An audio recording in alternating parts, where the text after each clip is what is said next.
बड़ी खबर भारत में कोरोना के आज रिकॉर्ड 95,730 के सामने आए हैं। 24 घंटे में 1,178 लोगों की मौत हुई है। देश में कोरोना के कुल 44,65,864 मरीज अब तक सामने आ चुके हैं, यानी कहीं से भी कोरोना की रफ्तार कम होने का नाम नहीं ले रही। हालांकि मेडिसिन को लेकर के खूब रिसर्च चल रही है, लेकिन कहा यह जा रहा है कि जैसे ही वेदर अब चेंज हो रहा है, चूंकि बारिश का मौसम जाने वाला है, चंद दिनों के बाद या यूं कहें कि लगभग महीने डेढ़ महीने के बाद कई इलाकों में अब ठंड का मौसम भी वापस लौटने लगेगा, तो फिर ऐसे में किस तरह की सावधानियां बरतनी चाहिए और भारत में रहने वालों को कौन कौन से वो प्रिकॉशनरी मेजर्स हैं जिन पर ध्यान देने की जरूरत है। मेरे साथ दो गेस्ट जुड़े हैं। डॉक्टर सोनिया लाल गुप्ता हैं, आप न्यूरोलॉजिस्ट हैं। Doctor Ravi Malik, senior physician हैं आप। डॉक्टर सोनिया लाल, सबसे पहले आपके पास आते हुए, क्यों ऐसा कहा जा रहा है कि भारत के लिए अब बद से बदतर स्थिति हो गई है और बहुत ही अलार्मिंग सिचुएशन है, तो ऐसे में एक हिंदुस्तानी के लिए बतौर न्यूरोलॉजिस्ट डॉक्टर सोनिया लाल की सलाह क्या होगी? इंडिया जिस स्टेट में जा रहा है, आज भी हमने देखा है 95,000 केसेस पर डे हो रहे हैं और दुनिया में अगर पिछले एक महीने में देखें, इंडिया में मैक्सिमम। अब इंडिया लॉकडाउन के अनलॉक की स्टेट, तो सब कुछ खुल भी रहा है। डॉक्टर सोनिया लाल, आपका ऑडियो ठीक नहीं आ रहा। डॉक्टर सोनिया लाल, आपका ऑडियो ठीक नहीं आ रहा है। मैं दोबारा से काम करता हूं, आपकी कनेक्टिविटी दुरुस्त करने की कोशिश करता हूं। फिलहाल के लिए डॉक्टर रवि मलिक का रुख कर लेते हैं। डॉक्टर रवि मलिक, आपसे मेरी पिछले 6 महीने से लगातार कोरोना, रिसर्च, इन सभी को लेकर के बातचीत होती रही है। अब भारत किस स्थिति में है और यहां से भारत कोरोना के मामले में किस दिशा में जा रहा है? वैक्सीन के बारे में क्या कहेंगे आप?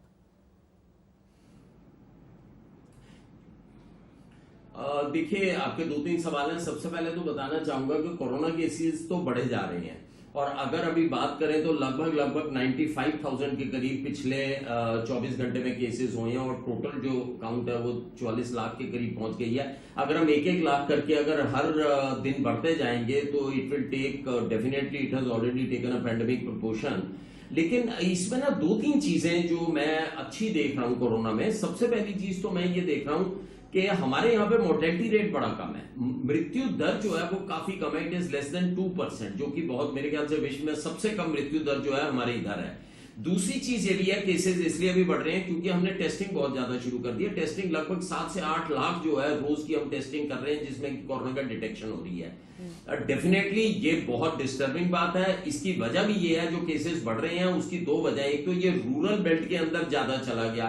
महाराष्ट्र एक स्टेट है जिसमें कि मैक्सिमम कोरोना केसेस हो रहे हैं एंड डाउन साउथ में काफी ज्यादा चले गए। अब आंध्रा के अंदर, तेलंगाना के अंदर काफी केसेस आने लगे जो कि पहले नहीं थे। तो पैन इंडिया की अगर बात करें तो साउथ इंडिया और रूरल में इस वक्त इसका प्रकोप काफी ज्यादा है। जहां तक वैक्सीन का तल्लक है, बहुत सारे प्लेयर्स हैं जो कि वैक्सीन के अंदर है, नेशनल, इंटरनेशनल लेवल की बात करें तो 3 कंपनीज हैं जो कि बहुत, मॉडर्ना है, जॉनसन एंड जॉनसन है। हमारे इधर भी ICMR जो है, नेशनल वायरल इंस्टीट्यूट के साथ मिलके वैक्सीन बना रही है और होपफुली हमें इस चीज की होप है।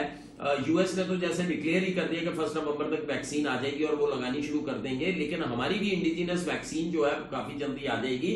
और अगर वैक्सीन की बात करें, मैं एक चीज जरूर बताना चाहूंगा कि हम विश्व की 60% वैक्सीन जो है, we are the capital of vaccine. India is capital of vaccine for the world. हम विश्व की लगभग 60% जो वैक्सीन है वो हम बाहर एक्सपोर्ट कर रहे हैं। 60% वैक्सीन जो है बाहर जा रही है। अब दूसरी चीज ये आती है कि भारत में अब कोरोना का क्या होगा। देखिए, अभी कुछ टाइम तक तो ये बढ़ेगा, हर्ड इम्यूनिटी डेवलप हो रही है।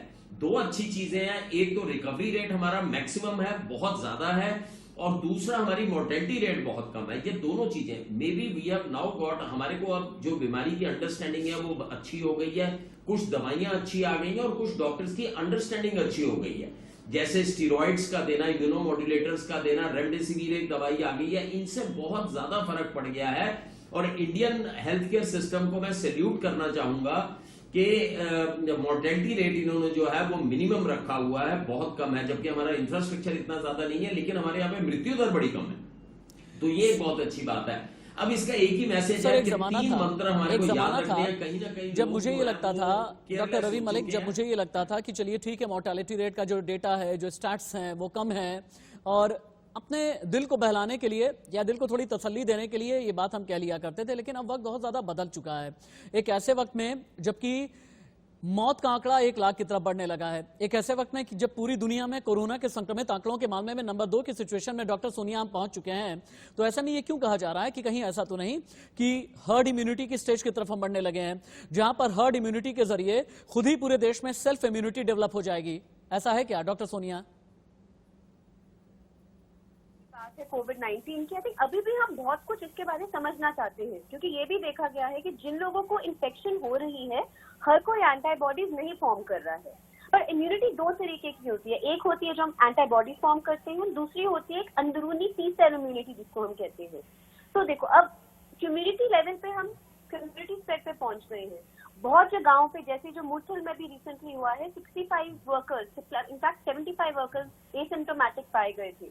तो ये हर्ड इम्यूनिटी कुछ हद तक डेवलप ऑलरेडी होनी शुरू हो गई है, लेकिन अच्छा, डॉक्टर सोनिया का कहना है कि हर्ड इम्यूनिटी कुछ हद तक डेवलप होनी शुरू हो गई है। डॉक्टर रवि मलिक, क्या आपका भी ये मानना है? अगर हो गई है तो देश किस स्थिति की ओर है? देखिए, मैं आपको ये बताना चाहूंगा 25% के करीब हर्ड इम्यूनिटी ऑलरेडी डेवलप हो चुकी है कई आंकड़ों के हिसाब से। जैसे दिल्ली की अगर हम बात करें तो 25% लोगों के अंदर ऑलरेडी एंटीबॉडीज फॉर्म हो चुकी हैं, हर्ड इम्यूनिटी हो चुकी है। हमारे इधर एसिम्प्टोमेटिक केसेस बहुत है। हर्ड इम्यूनिटी फॉर्म होने के 2 ही तरीके होते हैं, एक तो होता है नेचुरल इन्फेक्शन हो जाए तो हर्ड इम्यूनिटी हो जाए, और दूसरी चीज होती है कि हम वैक्सीन देके हर्ड इम्यूनिटी को डेवलप करें। तो अभी तो जो भी वैक्सीन तो आई नहीं है, तो अभी तक जो हर्ड इम्यूनिटी डेवलप हुई है that is because of the infection. ये बात आपकी बिल्कुल ठीक है कि ऑल्दो मोर्टेलिटी रेट बड़ा कम है, रिकवरी रेट ज्यादा है, लेकिन फिर भी 1200 मौतें तो हो ही रही हैं दिन की। 1176 के करीब मौतें पिछले 24 घंटे में हुई हैं, जो कि डेफिनेटली एक डिस्टर्बिंग आंकड़ा है। लेकिन ऑन द अदर साइड ये जरूर है कि हमारी कम्युनिटी की हर्ड इम्यूनिटी बढ़ती जा रही है। अगर ये इस तरह से प्रकोप भी चलता रहा तो 2 या 3 महीने के बाद ये बीमारी अपने आप कुदरती हिसाब से भी बड़ी बात आप बोल रहे हैं, ये बड़ी बात आप बोल रहे हैं हैं। डॉक्टर सोनिया, कि आप भी इस बात से सहमत हैं कि 2 या 3 महीने के बाद अपने आप ही बीमारी कंट्रोल में आ जाएगी। और देश ये भी जानना चाहता है कि देश और दुनिया को कोरोना के खिलाफ वैक्सीन कब मिलेगी? वैक्सीन और मेडिसिन में दोनों की बात कर रहा हूँ। बिल्कुल। तो पहली बात है कि आई थिंक हम प्रिडिक्ट अभी कोई भी नहीं कर सकता है कि 2 या 3 महीने, बिकॉज इंडिया की पॉपुलेशन बहुत ज्यादा, अभी रूरल इंडिया में ये जाना शुरू हुआ है, तो अभी कितने नंबर्स बनते हैं उस पॉइंट ऑफ व्यू से अभी हम कह नहीं सकते, क्योंकि अभी इंडिया अपनी पीक के टुवर्ड्स जा रहा है। तो पहले वो पीक आएगी, फिर वो प्लेटो बनेगा। तो अभी मैं टाइम ड्यूरेशन तो मैं प्रिडिक्ट नहीं कर सकती। आप टाइम ड्यूरेशन प्रिडिक्ट नहीं कर रही। डॉक्टर रवि मलिक ने कहा कि ऐसा लग रहा है कि 2 से 3 महीने के अंदर ही पूरे देश में इम्यूनिटी डेवलप हो जाएगी। बहुत शुक्रिया डॉक्टर सोनिया आपका। डॉक्टर रवि मलिक, आपका बहुत बहुत धन्यवाद। देश ये उम्मीद कर रहा है